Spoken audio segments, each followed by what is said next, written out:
ठीक है। आज मैं चैप्टर नंबर 11 क्लास 5th का मैटर चैप्टर समझा रही हूँ। ये बुक MU एंट्रेंस का है। ठीक है। सबसे पहले हम मैटर को समझेंगे कि what is the matter, matter होता क्या है। अब अगर हम मैटर को ईजिली तरीके से समझें तो मैटर वो चीज़ है जो भी कुछ वेट हो, किसी भी चीज़ का कुछ वेट हो या वो जगह घेरता हो, ठीक है, वो चीज़ क्या कहलाता है? मैटर कहलाता है। दुनिया में सारी चीज़ें मैटर से ही बनी हैं। फॉर एग्जाम्पल्स, जैसे अगर मैं ले लूँ, किसी भी चीज़ को ले लीजिए, दीवार की वॉल को ले लीजिए, वो सारी चीज़ें किससे बनी? मैटर से बनी है। अब यहाँ पे डेफिनेशन दे रहा, all matter takes up space has a some weight, there are the 3 different forms of matter. यानी ये बोल रहा है किसी भी चीज़ का वेट या कोई जगह घेरता होगा वो चीज़ मैटर कहलाएगा। और मैटर जो है वो 3 फॉर्म्स में होते हैं, सॉलिड, लिक्विड और gas. Solid is a made up of solid, ठीक है।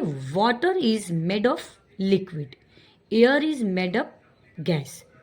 तो ये 3 चीज़ें आपको मैटर से ही बनी है। अब इस जैसे मैटर, तो मैटर को हम समझने से पहले थोड़ा सा इसका इंट्रोडक्शन समझ लेते हैं कि सॉल्युबल, इनसॉल्युबल क्या होता है, सॉल्वेंट क्या होता है, सोल्यूट क्या होता है, उसके बाद मिसिबल क्या होता है। आपको इस चैप्टर में तो दिया नहीं, बट आपके कुछ टिक जो इस तरीके के क्वेश्चन, ऑब्जेक्टिव क्वेश्चन आते, तो जैसे इसमें बहुत सारी चीज़ें दे रही है। एटमॉस्फेयर क्या है, एटमॉस्फेयर कितने तरीके के होते हैं, कितने टाइप्स होते हैं, सॉलिड क्या है, फिक्स है, ये सारी चीज़ें इसमें है। तो मैं आपको थोड़ा सा इंट्रोडक्शन इस मैटर का दे दूँ। मैटर क्या है?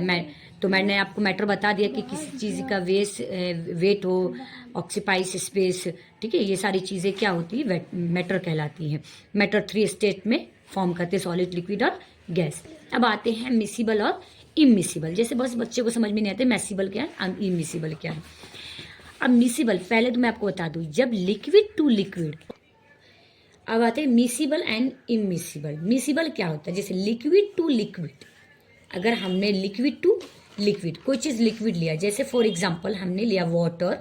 वाटर क्या आपका? वाटर क्या है? ये भी लिक्विड है। प्लस हमने लिया मिल्क, ये भी क्या है? एक लिक्विड है। अब ये दोनों चीज़ को अगर हम मिक्स करते हैं तो ये क्या कहलाएगा? मिसिबल कहलाएगा। क्या कहलाएगा? मिसिबल। बट अब हमने यहाँ पे वाटर लिया प्लस ऑयल लिया, तो ये दोनों भी लिक्विड है, बट ये क्या मिक्स होंगे? नहीं मिक्स होंगे। तो इसी चीज़ को हम इमिसिबल कहते हैं। क्लियर? अब आते हैं सॉल्युबल और इनसॉल्युबल। सॉल्युबल में वो भी चीज़, तो सॉल्युबल क्या होता है और इनसॉल्युबल क्या होता है? अगर हमने वाटर प्लस सॉल्ट ये लिया तो वाटर आपका लिक्विड हो गया, सॉल्ट आपका, ठीक है। अब ये दोनों मिल जाएंगे तो ये क्या होंगे? सॉल्युबल, ठीक है। बट वाटर प्लस जैसे मैंने वुड ले लिया, बट ये मिलेंगे तो नहीं, ये इनसॉल्युबल कहलाएंगे। समझ में आ गया? अब आते हैं सॉल्वेंट क्या होता है और सोल्यूट क्या होता है। याद रखोगे, जो लिक्विड होता है वो सॉल्वेंट यानी वाटर हो गया आपका सॉल्वेंट, और सोल्यूट यानी सॉलिड चीज जैसे सॉल्ट आपका हो गया सोल्यूट। अब ये दोनों मिलकर हमें क्या देते हैं? सॉल्यूशन देते हैं।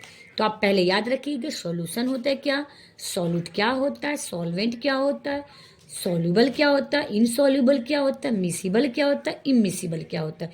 ये सारी चीज़ों को पहले आप समझिए। मैंने एक बार फिर से मैं बता रही हूँ आपको।